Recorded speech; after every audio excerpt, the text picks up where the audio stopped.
All right, welcome again to the Apopka City Council meeting for August 18th. I am taking my duties as vice mayor because our mayor, who was exposed to COVID and is at home, but he is online, and so Mayor, it's good to hear you. We also need to remember Commissioner Velasquez. I think she is, she's fighting those things and unable to be online, so it's just the three of us. I guess we're Charlie's angels and he's Charlie, but anyway, we want to go ahead and open up the meeting now. And I'm going to ask that Commissioner Smith would lead us in invocation and pledge and fact of the day.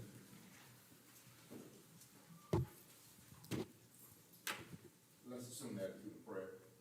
Most gracious and almighty God, Father, we thank you now for this opportunity to come as servants to this community.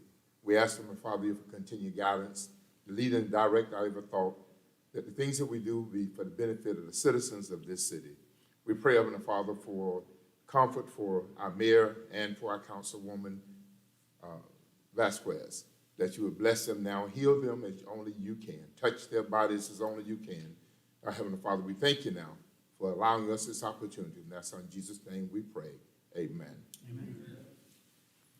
I pledge allegiance to the flag of the United States of America and to the republic for which it stands, one nation under God, indivisible, with liberty and justice for all. Our fight for today. On August 18, 1920, the Tennessee House of Representatives ratified the 19th Amendment to the United States Constitution. And after decades of suffrages voting across the country, women were granted the right to vote. Thought for the day. All right.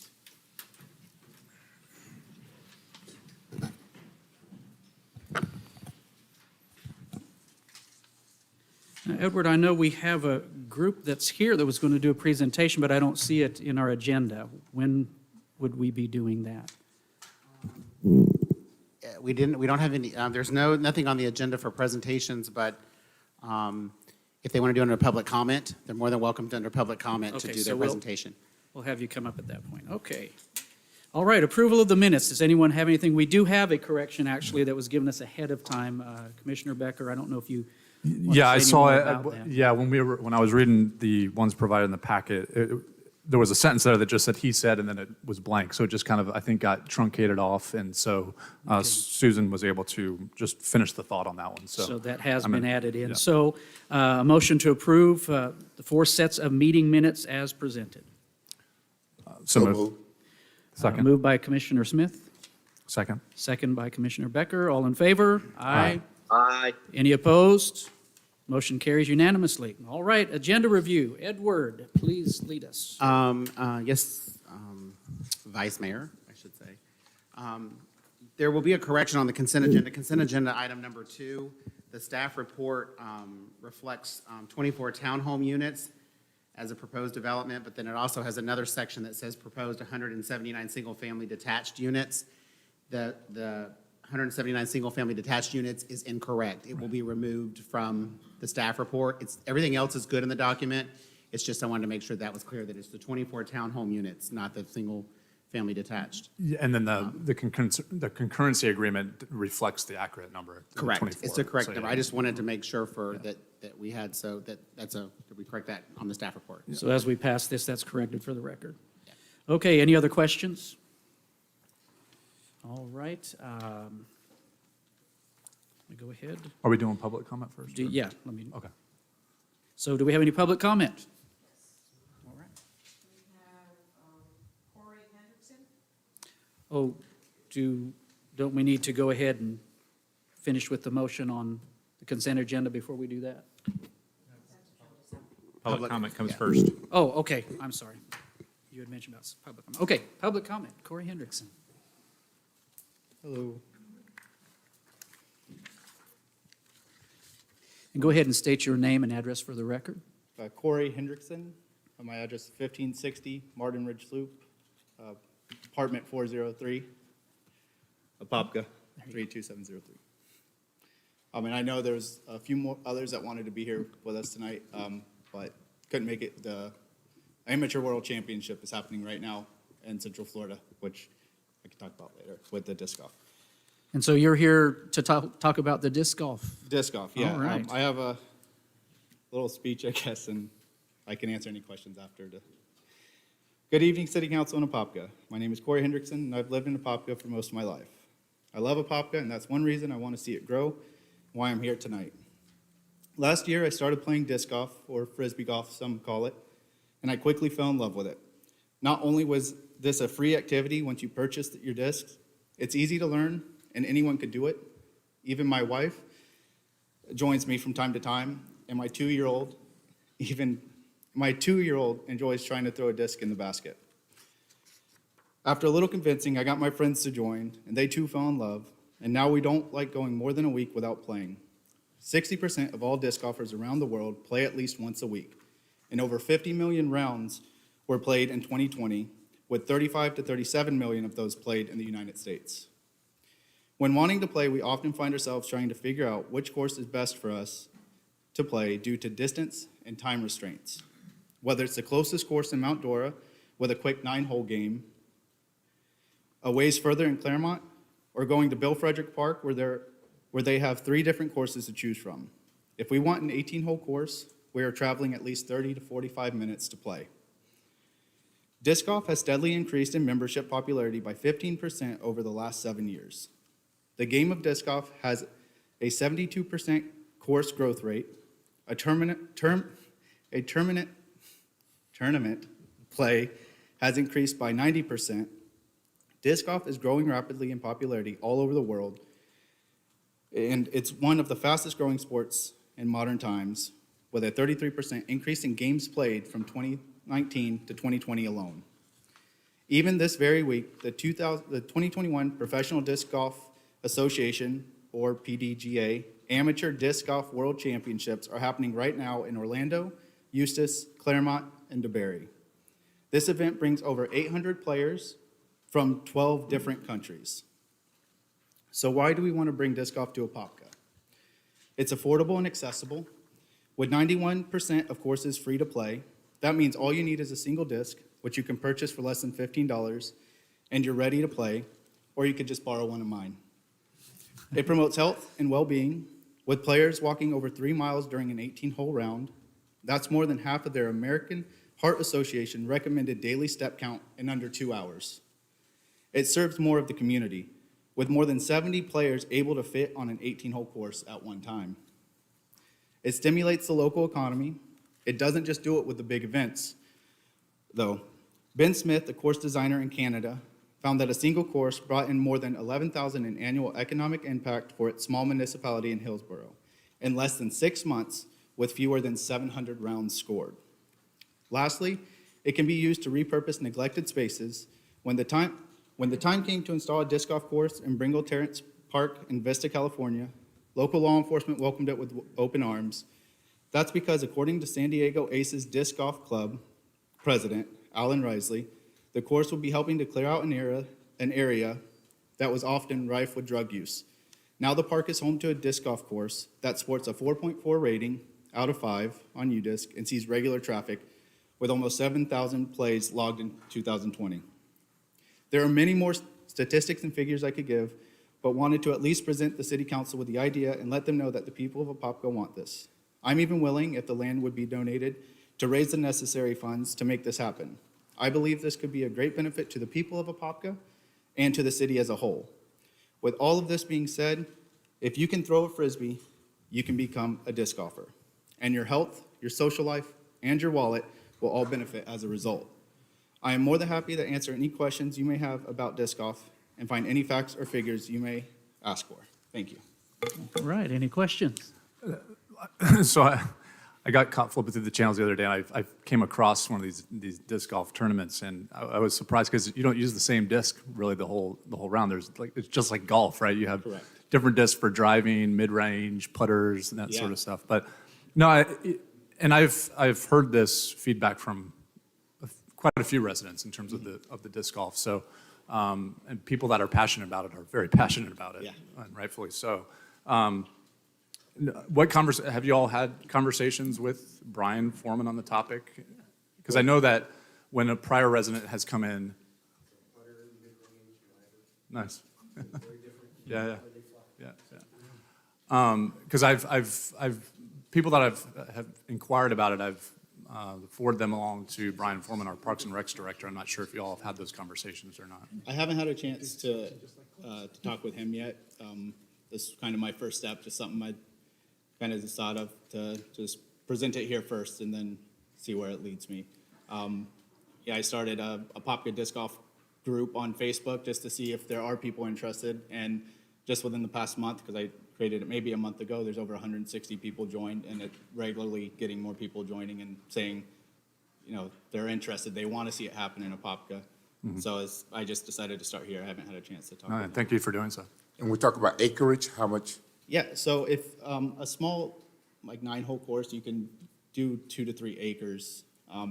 It's pretty small, but if you wanted to do a major championship level disc golf course, you'll need about 30 to 40 acres for a good sized course. And you said that there's an actual tournament going on right now nearby that some, Bill Frederick Park out in Orlando, down Hiawassee. The course in Claremont, I forget the name of it, Eustis and DeBerry are all courses being utilized right now by the tournament. and about how many people does that draw? And do they come from other areas and stay in the area? You mentioned economic. Yeah, 12 different countries, and it's over 800 players alone in the tournament. I didn't get a chance to look up, you know, how many people, you know, came with them, but I know even I'm going to go out and watch the semifinals on Saturday, and the finals if I'm able. So, And you're not in it? no. How many guys are here? I see different ones that are here, part of that. Well, thank you for being here. And yeah, that's very interesting. And so, you know, keep us abreast on the facts there. And thanks for getting the ball rolling, or the disc flying, as it were. And, With that championship course too, if you have the acreage, it could be built with, and depending on how much you have to clear out or bring in, if it's like a golf course, around 30,000.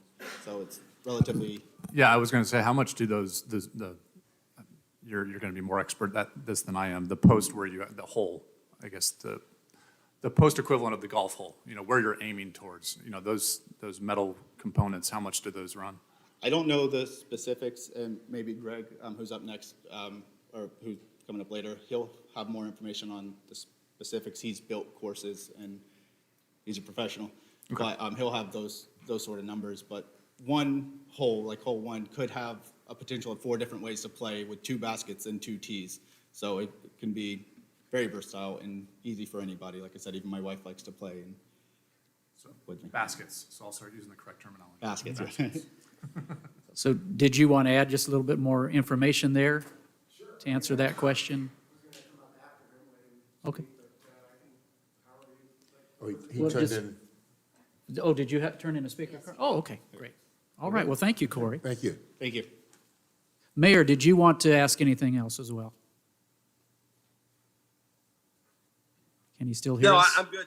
Thank you. Yeah, I did get to go out to the big course at Claremont, which it's massive. It's 40, 50 acres, which obviously we don't have, but it was interesting.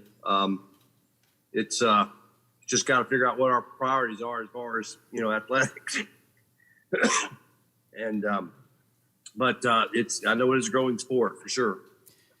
Yeah, I love the economy of it and that it affects our local economy. And I think if that's something that we can get on, being in Florida, people will want to come here. So if there's a real tournament base for that, that could be a real beneficial way in different ways. So, all right, our next speaker. Is Greg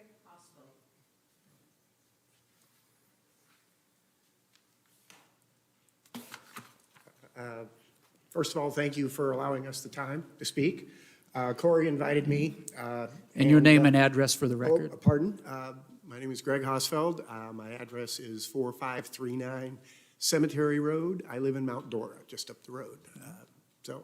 I also, when he mentioned that he'd gone to the Claremont course, I designed it and built it. Right now, I have a 6-course project in Lake County. And it's subsidized by the Lake County Economic Development and Sports Tourism folks.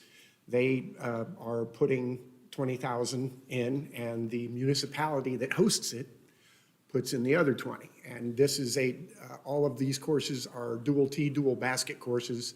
And the reason behind that is it creates a lot of variety and accommodates 4 different skill levels. And so that way people don't get bored, and that it accommodates several different people or types of player. The Claremont course is 219 acres. The park itself is 219 acres, so I was given the opportunity to spread out a little bit. Most of them do not require that much space, depending on how much woods you have. The more wooded, the less space you need, because the fairways have trees for buffers in between, and so you can condense it a little bit. The general cost, when people constantly asking what it costs to put a course in, it's almost like asking how much a steak costs. Well, if you buy it at the grocery store, it's kind of cheap. You go to a regular steakhouse, it might be, $12. You go to a really expensive steakhouse, it could be $100. And it's kind of the case with disc golf. It depends on what you want to put into it. I've put in courses that, have come in roughly $1,000 a hole. And there's currently one being built, and I apologize, I'm not sure exactly where. They're putting, it's going to cost about $500,000. So they're really doing it right. So obviously we can find a much more economical version of that. Yeah, basically I just wanted to get in front of you and try to help you with some numbers and that sort of thing. I've basically was a 3-time world champion in the game, pro world champ. So I'm not playing either because it's the amateur world championships. So I'm not eligible. But it's kind of been my life's passion. I've put a lot of time and energy into it. And right now I have 9 of Florida's top 13 courses that I've designed and built. And so it's. So this is more than a hobby. It's well beyond hobby and pretty much into obsession at this point, I think. Right. But yeah, I thoroughly enjoy doing the work and playing the game. And I just love seeing new people getting into it and being enthusiastic about it. It does bring people into town, but it also, a lot of people just locally love to go out and play. So it's not going away. Disc golf just had its first $10 million player contract. Yes, and so it's really on the rise. In 2020, the Professional Disc Golf Association saw 26,632 people join that association. They think it's 1%. I think it's actually less. It's just people who want to compete. Most people just want to have fun. So I can certainly help you guys out with whatever you'd like to do. I've printed up demographics and some factoids and some publications, so I'll be more than happy to hand those over to you guys. The last printed directory is here, and that's probably about 10 years old. If it was printed now, it'd probably be about 3 times as thick. But anyway, I've been trying to get the Apopka Parks Department into it for about 15 years. I go to the FRPA convention and every year, so I know I'm a little over time, so I don't want to take any more of your time than necessary. Well, I know with a little bit of local interest, that could finally start taking off. Any other questions? No, I would appreciate the information that you have, though. Absolutely. Yeah, so Thank if you want to for- drop that off for us, Yeah, thank you so absolutely. much. Yeah, thank you All for right. hearing us. Maybe we ought to get your autograph. I didn't realize we. All right. Do we have any other comment cards? Okay, anyone else wish to speak here at public comment? You can just, Would you just have one copy? I've got, all this stuff is, you guys, this is like my last. Oh, no, not that. I mean, All of the this is other. yours, though. Yeah, you guys can have all of this. Okay, all right. And it has information on what disc golf is, some factoids and magazines, installation, that kind of thing. So it'll help you a little bit to understand the process. all right. All right, thank Well, you. thank you, Greg. Thank you. Appreciate it. Okay, consent. Can we have a motion to approve the 10 items on the consent agenda? Is there a motion? And that's with that's one correction? Yes, with the correction. So moved. Second. Motion by Commissioner Smith, second by Commissioner Becker. All in favor? Aye. Aye. Any opposed? Didn't hear the mayor, so motion carries unanimously. All right. Let let's move on. Okay, Phil. Here you, I think it's the Phil show tonight. I think you got the next 6 of them, so. All right. I'll just And do we read the need to ordinance. go ahead and have this? Okay. Ordinance number 2840, an ordinance of the City of Apopka, Florida, changing the zoning from transitional T to planned development PD for certain real property located north of West Orange Blossom Trail and west of State Road 429, comprising 73.93 acres more or less, and owned by Collier Benj Land Joint Venture LLC, providing for directions to the Community Development Director, severability, conflicts, and an effective date. Good evening. Phil Martinez, Planner 2 with the City's Planning Division. This is just a friendly reminder that staff is requesting 5 recommended motions for the second reading, and the 5 recommended motions are displayed before you. All right, any changes at all? No? Anyone wish to speak of the public? Seeing none, we'll bring it back to the commission. Ask for a motion to adopt ordinance number 2840. So moved. Commissioner Becker, and second by Commissioner Smith. All in favor? Aye. Aye. And I'm not hearing the mayor. Is he, okay, we're good, okay. Any opposed? Motion carries unanimously. All right. Number 2, again, clerk, can you read the, Ordinance number 2846, an ordinance of the City of Apopka, Florida, amending the future land use element of the Apopka Comprehensive Plan of the City Mayor. of Apopka. Yeah, we've got the 5 on that one. Yep. There's 5 motions. okay. So the master Is plan. it the next 5 in a row? Because I don't have them listed here. Oh, okay. All right. Then we need a motion to approve the Plan Development Master Plan. So moved. Commissioner Becker and second by Commissioner Smith. All in favor? Aye. Any opposed? No. Motion carries unanimously. And number 3, approve the Master Development Agreement. Motion?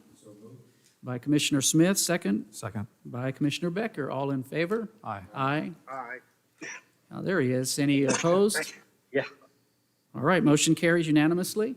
Number 4, approve the Transportation Impact Fee Credit Agreement. Can I have a motion? Motion by Commissioner Smith, Second. second by Commissioner Becker. All in favor? Aye. Aye. Any opposed? Motion carries unanimously. And number 5, approve the Utility Impact Fee Credit Agreement. Can I have a motion on that? So moved. Motion by Becker, second by Commissioner Smith. All in favor? Aye. Aye. Any opposed? All right, motion carries unanimously. Now, we go on to number 2. Sue, can you go ahead and read that? Okay. Ordinance number 2846, an ordinance of the City of Apopka, Florida, amending the future land use element of the Apopka Comprehensive Plan of the City of Apopka, changing the future land use designation from county rural to city residential, low suburban, for certain real property located north of Yothers Road and west of Plymouth Sorrento Road, comprising 4.87 acres more or less, and owned by Plymouth Harbor LLC, providing for severability and for an effective date. All right, Phil, any changes on this one? There are no changes, Vice Mayor. Okay, is there anyone who'd wish to speak publicly? We'll bring it back to the council. Can I have a motion to adopt ordinance number 2846? So moved. Moved by Commissioner Becker, second by Commissioner Smith. All in favor?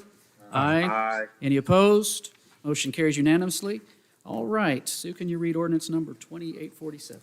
Ordinance number 2847, an ordinance of the City of Apopka, Florida, changing the zoning from T Transitional District and RSF 1A Residential Single Family Estate District to RSF 1B Residential Single Family Large Lot District for certain real property located north of Yothers Road and west of Plymouth Sorrento Road, comprising 29.62 acres more or less and owned by Plymouth Harbor LLC, providing for severability and providing for an effective date. All right, Phil, any changes? All right, and is there anyone who wishes to speak from the public?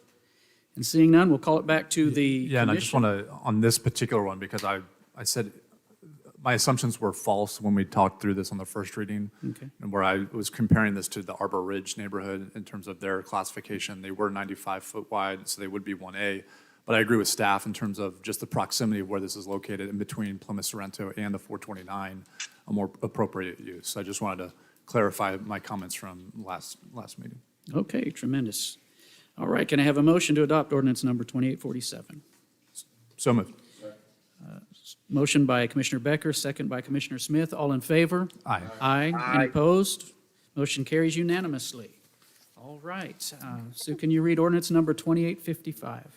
Ordinance number 2855, an ordinance of the City of Apopka, Florida, changing the zoning from IL Light Industrial District to CR Regional Commercial District for certain real property located west of East Cimarron Boulevard and west of Cimarron Commerce Place, comprising 1.85 acres more or less and owned by RAM SBC LLC, providing for severability and providing for an effective date.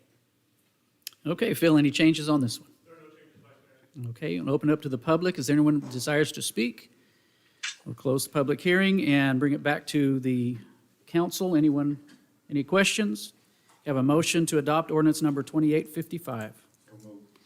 Moved by Commissioner Smith. Second. Second by Commissioner Becker. All in favor? Aye. Aye. Aye. Any opposed? Motion carries unanimously. All right, Sue, ordinance number 2856. Ordinance number 2856, an ordinance of the City of Apopka, Florida, amending the future land use element of the Apopka Comprehensive Plan of the City of Apopka, changing the future land use designation from commercial to industrial for certain real property located north of Ocoee-Apopka Road and east of State Road 451, comprising 8.53 acres more or less, and owned by CLPF Candace North Star LLC, providing for severability and for an effective date. Any changes, Phil? All right, we'll open up to the public. Anyone wish to speak? Seeing none, we'll bring it back to the council. Any other questions, discussion? All right, ask for a motion to adopt ordinance number 2856. So moved. Motion by Commissioner Becker, second by Commissioner Smith. All in favor? Aye. Aye. Any opposed? Motion carries unanimously. Ordinance number 2857. Ordinance number 2857, an ordinance of the City of Apopka, Florida, changing the zoning from CC Community Commercial District to IL Light Industrial District for certain real property located north of Ocoee-Apopka Road and east of State Road 451, comprising 1.67 acres more or less, and owned by CLPF Candace North Star LLC, providing for severability and providing for an effective date. All right, any changes, Phil? Okay, anyone in the public wish to speak besides the dog barking? Yeah, the mayor's dogs may want to motion this one. Okay, seeing none, we'll bring it back to the council. Anyone have any further discussion? I'll ask for a motion to adopt ordinance number 2857. Motion by Commissioner Smith. Second. Second by Commissioner Becker. All in favor? Aye. Aye. Any opposed? Motion carries unanimously. I feel like an auctioneer tonight. These are moving right along. All right, number 8, 2863. Sue? 2860. Is that the right Two. one? No, I'm sorry, I missed the one at the bottom here. Ordinance number 2862. Okay. Ordinance number 2862, an ordinance of the City Council of the City of Apopka, Florida, amending the Code of Ordinances and the City of Apopka by amending Part 3, Land Development Code, Article 6, Environmental Standards, Section 6.6, Floodplains, subsection 6.6.2, applicability to adopt the most recent flood insurance study for Orange County, Florida, by amending Part 3, Article 6, Section 6.6, subsection 6.6.9, buildings and structures to provide for accessory structures installed in flood hazard areas, by amending Part 3, Article 6, Section 6.6, subsection 6.6.11, site improvements to provide for compensatory storage, by amending Part 3, Article 6, Section 6.6, subsection 6.6.12,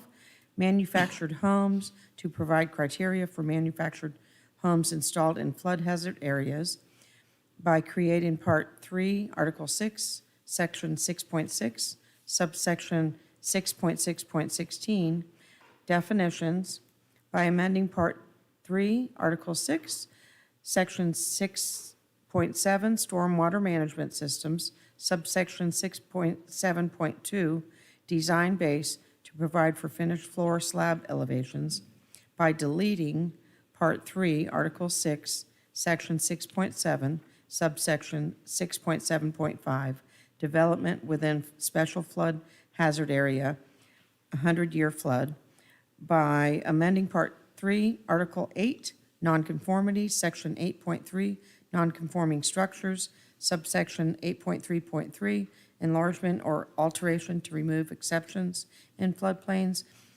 by amending Part 3, Article 8, subsection 8.3, subsection 8.3.5, reconstruction or repair after casualty damage to remove reference to floodplain, by amending Part 3, Article 10, definitions and rules of measurement, Section 10.4, definitions, providing for codification, providing for severability, providing for conflicts, and providing an effective date. All right, and we have Richard for this one. This is again a second reading. No changes, Vice Mayor. All right, no changes. Let's open it up to the public. Does anyone wish to speak? We'll close and bring it back to the council. Is there a motion to adopt ordinance number 2862? So moved. Motion by Commissioner Becker, second by Commissioner Smith. All in favor? Aye. Any Aye. opposed? Motion carries unanimously. Ordinance number 2863. Sue? Ordinance number 2863, an ordinance of the City of Apopka, Florida, establishing a temporary moratorium on the review and consideration of applications for approval of small box discount stores throughout all of Apopka, providing for purpose and intent, providing for accepted development, providing for the duration of the moratorium, providing for one possible time extension, providing for an administrative remedy to assert vested rights, providing for severability, providing for non-codification, and providing for an effective date. All right, and Michael, our city attorney. There is no change. There are no changes. No changes. All right, would the public wish to speak? Seeing none, we'll bring it back to the council. Can I have a motion to adopt ordinance number 2863? Motion by Commissioner Smith. Second. Second by Commissioner Becker. All in favor? Aye. Aye. Aye. Any opposed? Motion carries unanimously. All right, ordinance number 2853. This is a first reading. Ordinance number 2853, an ordinance of the City of Apopka, Florida, amending the future land use element of the Apopka Comprehensive Plan of the City of Apopka, changing the future land use designation from county rural to city mixed use for certain real property located north of Poncan Pines Road and east of Plymouth Sorrento Road, comprising 8.85 acres, more or less, and owned by CHS Management Corp., providing for severability and for an effective date. All right, Phil, go ahead. The applicant is proposing a small-scale future land use amendment from county rural to mixed use for approximately 8.85 acres. The subject property is highlighted in yellow and located north of Poncan Pines Road and east of Plymouth Sorrento Road. Single-family homes and agricultural properties are in the vicinity. The property is zoned transitional district, and the applicant has applied for the MUES GT zoning district, or mixed-use East Shore Gateway zoning district, which is on the next agenda item. The proposed mixed-use future land use is compatible with the proposed MUES GT zoning district and properties in the surrounding area. In accordance with Comprehensive Plan Policy 3.5, the maximum allowable residential density is 2 dwelling units per acre. The Development Review Committee and Planning Commission recommend approval of the proposed small-scale future land use amendment to mixed use, and the recommended motion for this evening is to accept the first reading of ordinance number 2853 and hold it over for second reading and adoption on September 8th, 2021. This concludes my presentation, and the applicant and I would be happy to address any questions that you may have. Okay, council, any questions? Is there an intention to do non-residential? I see, the max, I'm assuming that the number in the lead-in packet of the agenda is just the max available for mixed use based off of the acreage that's on that property, correct? Yes, sir, that calculates 2 dwelling units per acre, or 1.0 FAR, floor area ratio. Is that the intent of this project? Or is it just going to be primarily residential? I'd like to defer that one to the applicant. Okay.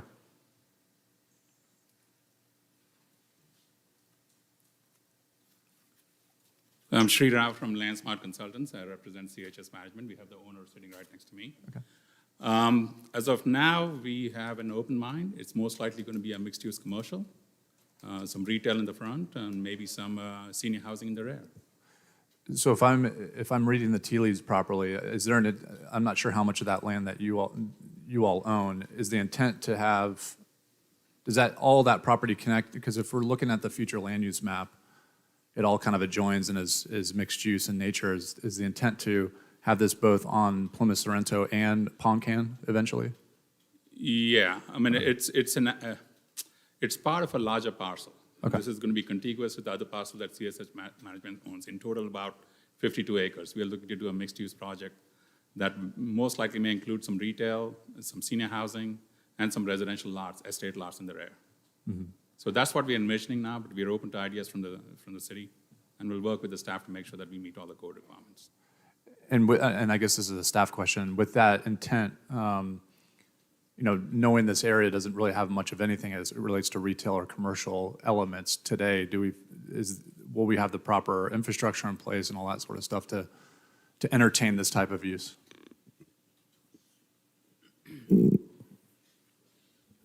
Commissioner, that is something we will have to work through as we work through their project. Just like we've done with some of these other projects, we'll be looking for agreements between them. If we have to have utility extensions or road improvements, we'll do that through those agreements as well. So we'll have to make sure that is all in place before they can do those projects. Yeah, I mean, because obviously this parcel is compatible with the land to the south of it. It's already mixed use. I'm just asking these questions because I'm sure I'll anticipate questions asked of us. So, okay. All right, any other questions? Commissioner Smith? I want my questions to bring back the proposal. Okay, Mayor, you have anything? No, sir. Okay, well, let's open it up to the public. Is there anyone that would desire to speak? All right, we'll call it back to the council, and I'll ask for a motion to approve ordinance number 2853 at first reading and hold over for a second reading and adoption. So moved. Motion by Commissioner Smith, Second. second by Commissioner Becker. All in favor? Aye. Aye. Any opposed? Motion carries unanimously. All right, ordinance number 2854, first reading, change of zoning. Ordinance number 2854, an ordinance of the City of Apopka, Florida, changing the zoning from T Transitional District to MUESGT Mixed Use East Shore Gateway Subdistrict for certain real property located north of Poncan Pines Road and east of Plymouth Sorrento Road, comprising 15.82 acres more or less, and owned by CHS Management Corp., providing for severability and providing for an effective date. Okay, Phil. The applicant is proposing a rezoning from T Transitional District to MUESGT Mixed Use East Shore Gateway District for approximately 15.82 acres. The subject properties are highlighted in yellow and located north of Poncan Pines Road and east of Plymouth Sorrento Road. As a further frame of reference, the northernmost parcel that's highlighted was the property from the previous agenda item. The three subject properties are zoned transitional district, and the proposed MUESGT zoning is compatible with the existing mixed-use future land use on the two southern parcels and the previously proposed mixed-use future land use on the northern parcel. The Development Review Committee and Planning Commission recommend approval of the proposed rezoning to MUESGT Mixed-Use East Shore Gateway District. And the recommended motion for this evening is to accept the first reading of ordinance number 2854 and hold it over for second reading and adoption on September 8th, 2021. This concludes my presentation, and the applicant and I would be happy to address any questions that you may have. Okay, this is quasi-judicial, so let's open up to the council. Any questions? Commissioner Smith? All right, Mayor will chime in. I'm assuming if he has anything. He doesn't have anything. Nope, Okay. I'm good. Let's open it up to the public. Anyone wish to speak? Seeing none, we'll bring it back to the council. Let me ask for a motion to approve ordinance number 2854 at first reading and hold over for second reading and adoption. So moved. Motion by Commissioner Becker, second by Commissioner Smith. All in favor? Aye. Aye. Motion carries unanimously. All right. Number 11, ordinance number 2859, again, first reading. And Sue, if you can go ahead and read that for us. Ordinance number 2859, an ordinance of the City of Apopka, Florida, granting the petition of Apopka Centerline Development LLC, Troy S. Bronson Family LP, Binion Partners LLC, Ruth Ina Bronson Trust, Troy S. Bronson Trust, Donna Marie Robertson Kirkland, John Kirkland, and Kelly W. Shirley, establishing and naming the Ridge at Apopka Community Development District pursuant to Chapter 190 Florida statutes, describing the external boundaries, the functions, and the powers of the district, designating 5 persons to serve on the initial members of the District Board of Supervisors, providing a severability clause, and providing an effective date. Good evening, members of the council. This item is seeking the establishment of the Community Development District for the Ridge at Apopka. Chapter 190 Florida statutes provides a mechanism for developments to establish these community development districts as a way to fund infrastructure improvements. The end result is the infrastructures can be paid. The community development district has the authority to levy bonds for the construction of infrastructure, bonds then to be paid by the members of the residents within the community development district as part of assessments on their tax bill. This is a cost-effective way to construct infrastructure and basically large-scale projects. The other advantages, certain advantages for the community development district is this is a quasi-governmental entity which is subject to sunshine and subject to the other ethics rules of the state. So therefore, the governing body of this entity has to abide by open meetings, and it's a transparent mechanism in order to generate funds. Some of these larger scale communities do have these. So therefore, this is just the first reading of the ordinance. Chapter 190 outlines the process that local governments have to undertake to approve community development districts. The ordinance as drafted, it follows the mechanism provided to us under Chapter 190, and this is the first reading. The applicant is here to answer any specific questions relating to the proposed community development district, but staff does recommend that this council accept the first reading of Ordinance 2859 and hold it over for second reading on September 8th, 2021. All right, any questions, council? Yeah, I mean, so we haven't formally approved a CDD yet during my time on council. I know that when New Arrow was in conversations, they had come late stages to talk through a CDD, but it was in a workshop forum, and we really didn't get too into the weeds in terms of details of what a CDD is and the value that it creates.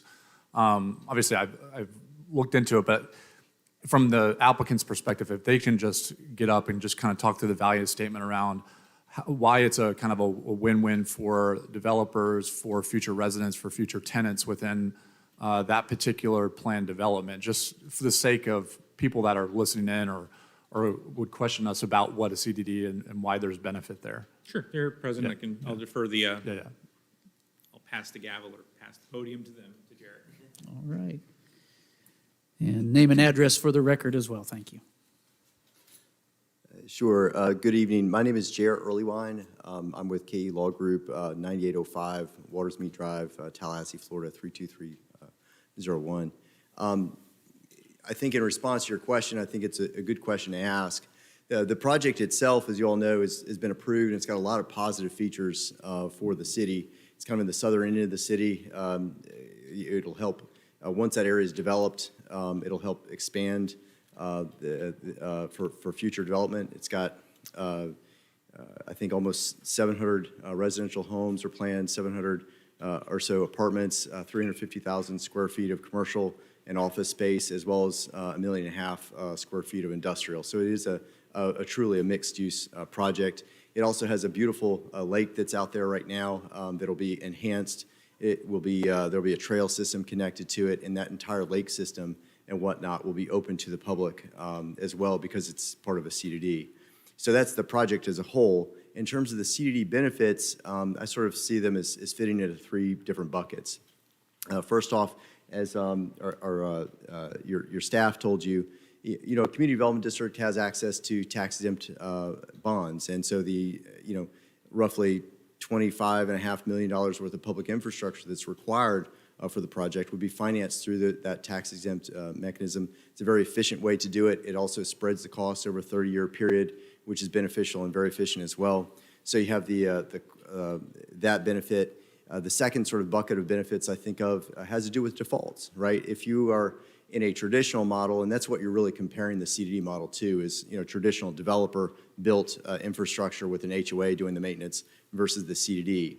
With the CDD, the money is actually held in a trust estate bank, U.S. bank, Regions Bank. It's a certified bank with certain restrictions on being able to get the money out.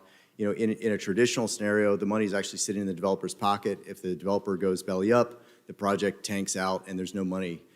In the case of a CDD, though, the money is actually sitting in this trust estate bank, which is overseen by the bondholders in the bank. And the only way to get the money out is through a requisition process with engineers signing off and managers signing off, and there's much more oversight. And so in the event of default, the bondholders have the right to that money. They can help continue the project and keep the construction going. They can pay for foreclosure fees, and also where the foreclosure is going on, they can keep the landscaping, water, the amenity center running, all those sorts of things during the default scenario. So that's the second sort of benefit, is that default scenario. And then the third set of benefits are all these ancillary benefits that the HOA structure really isn't very good at. So the CDD, for example, can collect on the tax roll, whereas HOAs have to put liens on homes and things like that. It's much more efficient to collect on the tax roll. CDs have sovereign immunity protection, so they're not going to get sued for frivolous lawsuits, which happens all the time. The other thing that CDs have is they've got they have FEMA funding. So if there's a giant storm that goes through and tears up your stormwater ponds, we've had CDs in Florida get access to FEMA funding, which HOAs can't access. And so it's just a very, and there's other benefits as well, but the bottom line is it's a really great long-term maintenance entity that's going to maintain your property values, and relative to the developer HOA structure, it's just a better structure. So those are the key benefits, but I'm happy to answer any other questions you may have too. Thank you. Sure. Commissioner Smith? Well, I feel a little bit better about this one than the previous one I heard about. So I'm waiting to see how it comes up. Perfect. Thank you. Well, as you explained there too, I think there's a built-in stability that it tends to bring, and to where we hear about developments, this has more of a stability that we're going to actually see all of the elements of that, which I think benefits the city as a whole. And as you said, there's certain aspects will be open to the public. So I really like what I'm seeing there. All right, thank you. And another benefit too, and I forgot to mention this, and with the home prices the way they are these days, we're in a crazy market. CDDs, from my understanding, allows a developer to, because of how you're financing your infrastructure costs or your upfront costs, you can actually advance some of those savings or some of that benefit in terms of home prices to the people that might be going into those developments. Is that true, and how prevalent is that? I think it is true in part. The way I see it playing out in the marketplace is, if you have a project that's over 250 or 300 units, you almost have to have a CDD to make it work financially, because the market for land is so competitive. And you're right, it gives a benefit that gets shared between the development entity and the homeowners and the home builders. So that benefit is there. It's a savings compared to projects that don't have CDs. There's a savings there, and how it gets translated is different in each project. Some projects end up with just enhanced landscaping in a bigger amenity center and in a bigger amenity package, and that's pretty common with CDs. But yeah, there is a benefit there, and it does get shared. All right, Mayor, do you have anything? Yes, I just, when we were talking, I know Rock Springs Ridge, they're talking about, whether HOAs buy the golf course or a recreational district, you can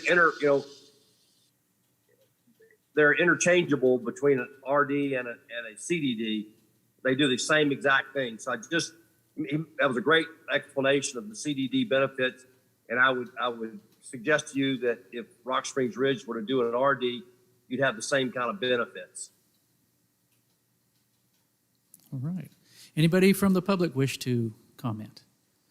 Seeing none, we'll bring it back. Thank you very much. Thank you. And we'll bring it back to commissioners. Any other discussion?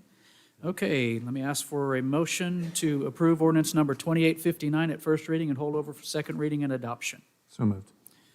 Motion by Commissioner Becker, second by Commissioner Smith. All in favor? Aye. And any opposed? Motion carries unanimously. Thank you. All right, ordinance number 2866. Ordinance number 2866.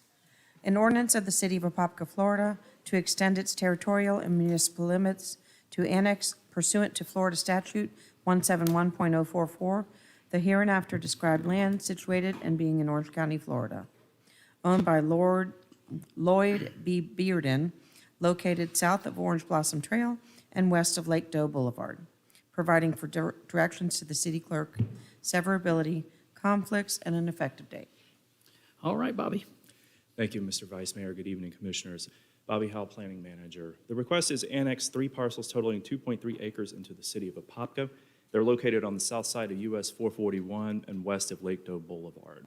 The parcels are contiguous to the city limits and are eligible for annexation pursuant to Florida Statute Chapter 171. Assignment of a city future land use and zoning will occur at a later date and action through the City Council. Development Review Committee recommends approval, and this recommended motion tonight is to accept first reading of ordinance number 2866 and hold it over for second reading and adoption on September 8th, 2021. Staff and the applicant are available for questions. Okay, any questions, council? All right, is there anybody in the public that wish to comment? Seeing none, we'll bring it back to council. Can I ask for a motion to approve ordinance number 2866 at first reading and hold over for second reading and adoption? Motion by Commissioner Smith. Second. Second by Commissioner Becker. All in favor? Aye. Aye. And passes unanimously. All right, resolution number 2021-33. Sue? Resolution 2021-33, a resolution of the City Council of the City of Apopka, Florida, amending the budget for the fiscal year beginning October 1, 2020, and ending September 30th, 2021, providing for a budget amendment. Okay. Good afternoon, Vladimir Ortega, Finance Director of the City of Apopka. Budget Resolution 2021-33, the first one is budget amendment, includes changes in funding and appropriations related to our fire and police retirement plan for state premium tax monies as an employer contribution per chapters 175-185. And this amendment provides funding in the amount of $628,020 for the fire and police fiscal year 2020 pension. And the revenues for these funds will be received and replenished on a later time from the state. The second, any questions on that amendment? Council? Second amendment, its budget amendment includes changes in funding and appropriations related to the Bureau of Justice Assistance for the year 2020 Edward Byrne Memorial Justice Assistant Grant, JAG, which is a program for the police department. And this is an operational grant that the police department typically receive annually and will be used to purchase mobile rapid ID fingerprint scanners to enhance the patrol service division. And the third one is the budget and changes in revenues and appropriations to recognize grant funds awarded by the Florida Department of Transportation as a subrecipient of federal funds from the Federal National Highway Traffic Safety Administration, totaling $8,342 for Florida Bicycles Pedestrians Focus Initiative grant. And this grant covers overtime for additional police details for the police department. Any questions on these three amendments? Council? Is there anyone in the public that wish to ask a question or make comment? Seeing none, we'll bring it back to the council and ask for a motion to approve resolution number 2021-33. Second. Okay, and moved by Commissioner Smith, second by Commissioner Becker. All in favor? Aye. Aye. And no opposed, passes unanimously. Okay, we are at city council reports. Commissioner Becker, would you like to start? Nothing of note. I would just like to send my, well wishes to Mayor Nelson and Commissioner Velasquez. This COVID stuff is no joke, so stay safe out there and get well soon. All right, Commissioner Smith. Thank you. And my well wishes goes to both of them as well. That they would take care of themselves and drink plenty of fluids. And I understand hot liquids also help. So do that and get plenty of rest. I'd also like to make a report in reference to the Florida League City Conference. Since I was the delegate to that particular conference, we met last Thursday afternoon, beginning with our legislative policy committee meetings, and where we met to finalize all the policies that we would be presenting to the general membership. Had a great dinner that Thursday night. And then on Friday morning, there was a presentation that was giving understanding and fostering racial equality. And then we had our opening general session. The policy committee reports was presented and voted on by the membership, and all those were accepted. Had an outstanding workshop, titled "You Last, Me at Home Rule." And the theme was local voices making local choices. Still trying to make sure that the individuals in Tallahassee recognize that home rule still needs to remain in place, and that those individuals that are closest to the public understand what the best needs the public has. The workshop that I rated, number one, was navigating the council and city manager relationships. Outstanding conference workshop that afternoon as well. The nominating committee submitted their slate of officers, and all of the officers submitted on the slate were accepted by the membership. And so this year, our new president for the FLC is Philip Walker. He's the city councilman from Lakeland. And our first vice is Jolene Alvarello. She's a councilman from Fort St. Lucie. And our second vice president is Greg Ross, who's the mayor of Cooper City. Outstanding conference. All right, thank you for the report and the representation, and that's so true. We need to hang on to our home rule, because government's best that governs closest. So I'll just, brief report, obviously, we were out of town and missed the last meeting, but was able to keep tabs of it online there. We actually had a few vacation days before that, the week before, and got to stay within 5 miles of Kitty Hawk. So being a pilot, I just geeked out over that and found out my new son-in-law is actually related to people who were a part of that process, that first flight. So that was real fun. We went to our national conference, and I was privileged to speak on a panel for that as well, and it was a tremendous conference. But it's good to be back home. No place like home. So, Administrator report. Edward. Yeah, I just have a few items that I wanted to share. If you recall from the last meeting, we talked about, we had some public comment that was brought up about the utility being able to take deposits electronically rather than having to come into the office to start new water service. So I want to kind of give a little report on that. I want to thank Hippler from IT. He did a really good job. He found some software where we can do some forms, not only forms in utility billing, but we may be able to use this to help us with some forms all over the city. So things that we have that we may be able to put online that will make it easier, that'll make it easier for our citizens to sign up for different types of service. So he's found that tool that will help us, that resource and tool that will help us, and so we'll be working through that, and hopefully we'll be able to put something out soon on that. So I wanted to report on that. The other thing I wanted to report on too is that to let you know and let the public know that we will have a little bit of construction going on in our City Hall parking lot on the north side. We're doing some ADA improvements. So on the north side, there will be, I've been told that they will start tomorrow. I think that, it won't take them more than a day or two, but they're going to, the north side that you see now currently will become handicap parking. And that will be all ADA compliant with the ramps and everything, so that it's and the signage and everything will be done. So I just wanted to let the public know and let you know too that you'll be seeing a little construction probably tomorrow and Friday at the front of City Hall. And then the last thing I wanted to mention was Brian Foreman sent you the rates for the Camp Wewa. Mm-hmm. So if you can take some time to look over those, and if you have some concerns or what issues or whatever, get with him or get with me. Because one of the things we want to do is we want to get them out so we can, in the upcoming newsletter that we have coming out, so the people that are interested in rentals and things of that nature, they will see our rates and they'll be able to. My only question on that one is, and I'll respond to the email too, are those the rates that were used to create the pro forma for the break-even analysis that he did for the budget workshops? Yes, those are the ones that Brian used in his revenue numbers. Okay. So it'll be interesting to see, how they go out there. And then also, if you'll look through there, and feel free to get with him, he can show you how he went through every one of them. He compared them to our rates, he compared them to other cities, other camps. There's not a lot of camps that are going to be like ours. Ours is very unique.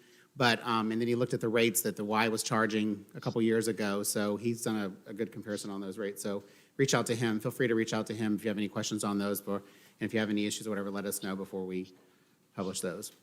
And that's all I got. Commissioner Smith? Do you have a date as to when you may want to publish those, so we know how quickly we need to get back with you? We're going to try to get it in the September newsletter. So if you could get it to me sooner rather than later, that'd be great. But we want to be able to get it out there so that those that are interested, we have a lot of interest, and those that are interested will know what our rates will be. Yeah, Commissioner Smith, we'd like to get it like next Tuesday or Wednesday. If you've got any thoughts, I hated to bring it up tonight, but we won't have another council meeting before the newsletter is printed and starting to go out, to the utility customers. All right. And my only question, I know those were their 2019 numbers that they had used there.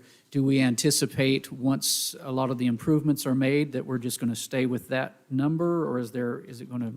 He used, basically, and if you get with him, he'll be able to go over those and help you with that and show you what he's done. But he took 19 because that was the last ones that they had. Right. So he's using their last numbers, and then did a comparison across several jurisdictions for the camp, and then also for our rates to put them kind of in line with what the current market is today. And he has all that data, so he can share that with you as well. Okay. So you can see how he came up with those numbers. But Maybe to plant the seed, I know he's not here. Last time I forwarded along a disc golf person that was interested in that, obviously we didn't have Camp Wewa, but is that something that, on the footprint of that camp, is that a possibility? I mean, I don't need the answer now. I just, if it's something that he's explored or ruled out. I think we'll look at everything. I think we'll look at everything for that as well. I did give my number to Corey so that we'll get in touch with him and kind of see what we've got, what they've got. At least it's worth sitting down and talking about the program to see where it might fit in. I know we don't have 30,000. We don't have 30 acres. We don't have 212 acres. But we'll look at that when we. Yeah, I mean, obviously we haven't ruled it in, but we haven't ruled it out. So just get to that decision point. Yeah.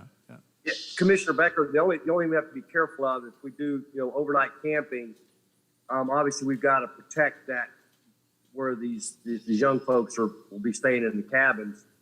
So if we were to put a disc golf out there, we'd have to, during that summer months when we've got summer campers there, because we're not checking for their backgrounds, we'd have to at least go those 8 to 10 weeks when we have summer camps and not have disc golf. I mean, we could do it, the rest of the year, but during those camp weeks, because of the protection we need to give the kids, I don't think we could do that.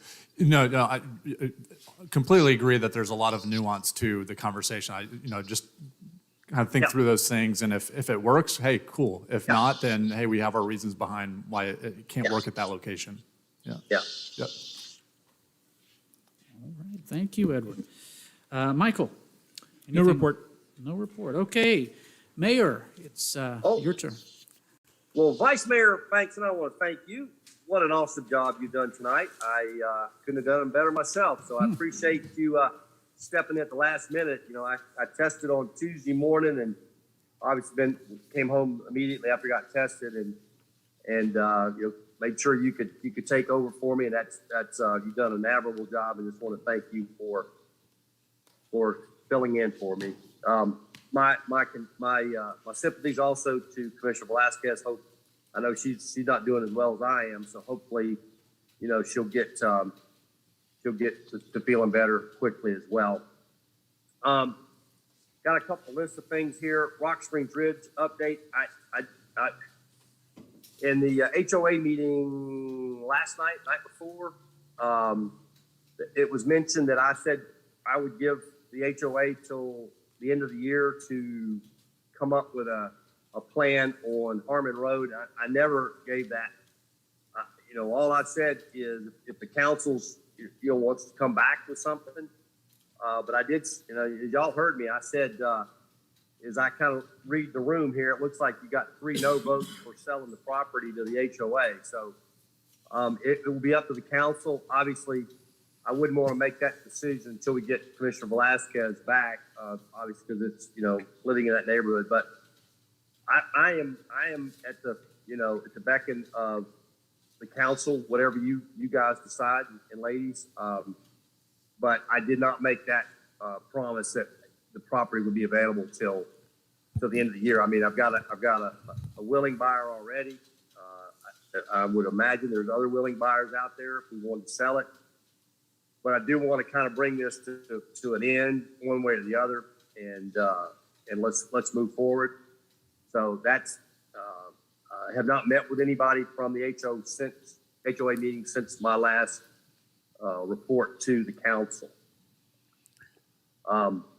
Next up, Camp Wewa update. We are doing the Lowe's cleanup will be Wednesday, Thursday, Friday, September 8th, 9th, and 10th.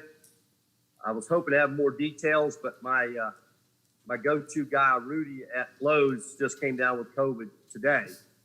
So he's going to be out until the first of the month. So we'll get some things out to you as we come along. I'm hoping we can get a bunch of the students from Wewa and Apopka High School to come out and help us, on their short day on Wednesday.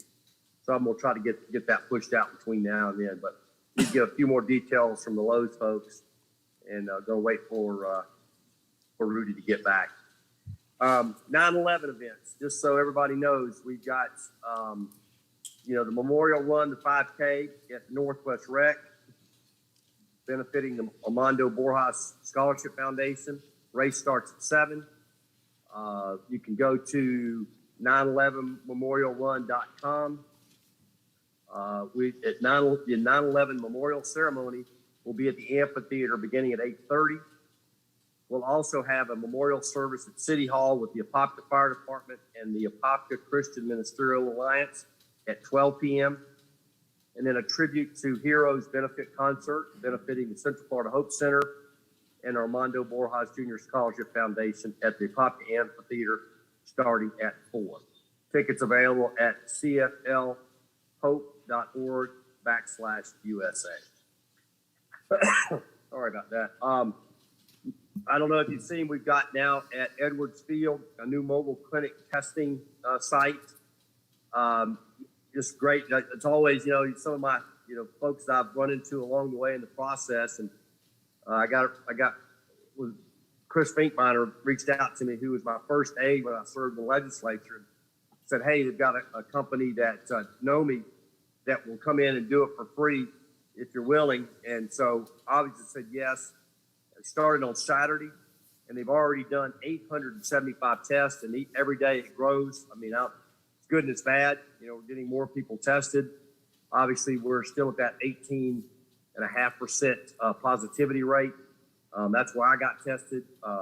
So they're doing a great job. We're still trying to push forward with getting the vaccinations there as well.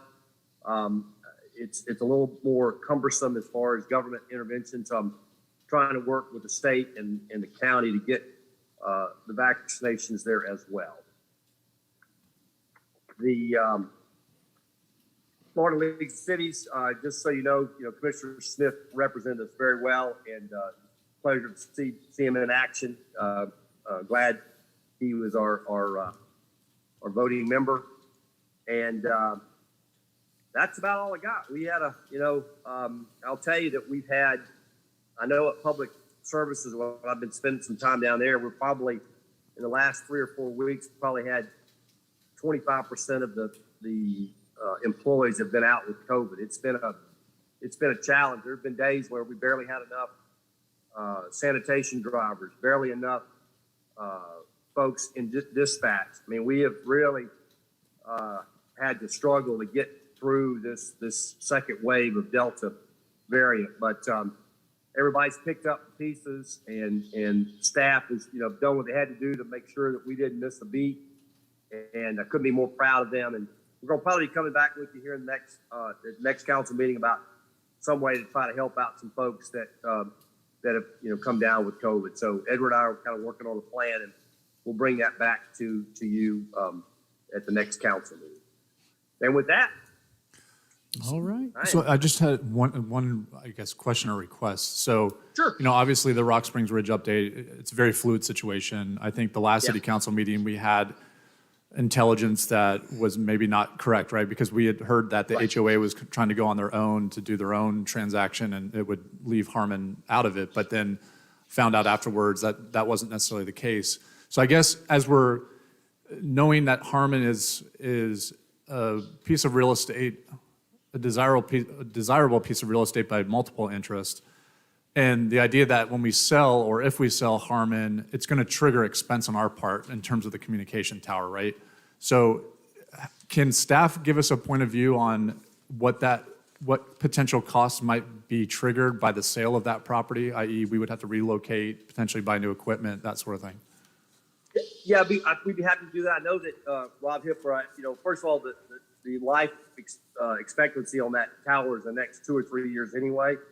And then secondly, what we're trying to do is wrap up a multi-tower deal with one of the big cellular providers, either AT&T or Verizon or somebody, so that we can help them. Maybe they pay for the tower and we give them access to that tower.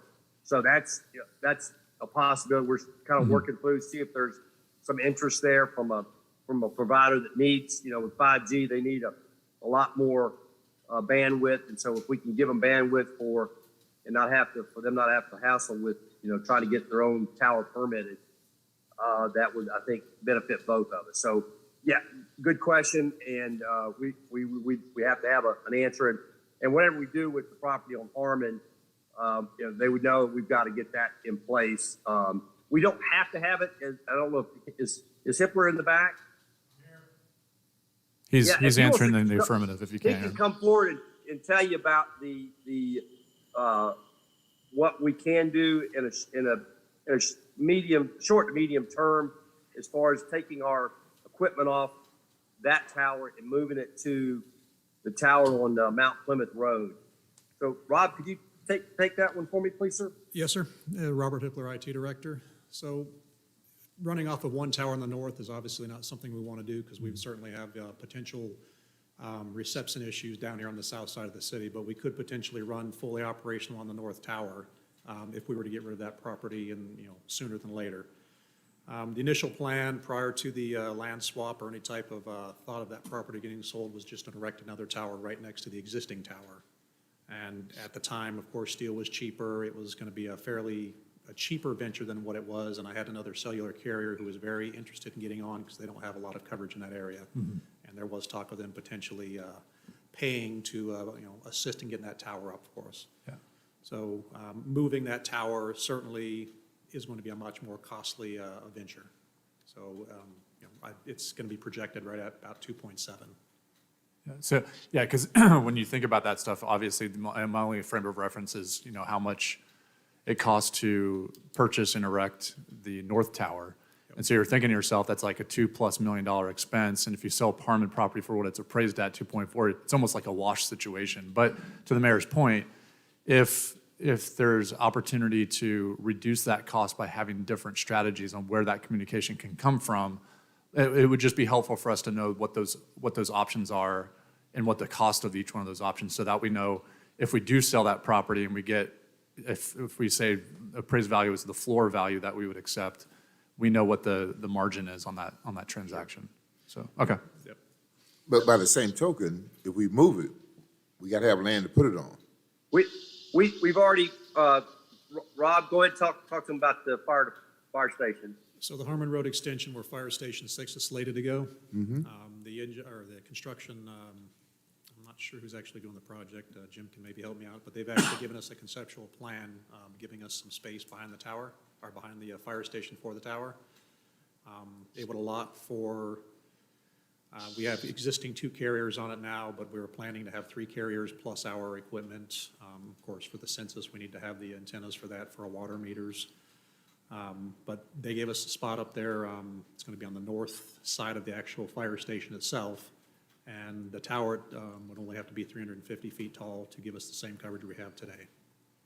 So that would be a self-support tower. It would not be a guide tower. But that is the location now. A site survey coverage has been done on it, showing that we'll have the exact same coverage, if not better, at that height. Okay. And that was from Motorola. Yeah, thanks for that. Good information.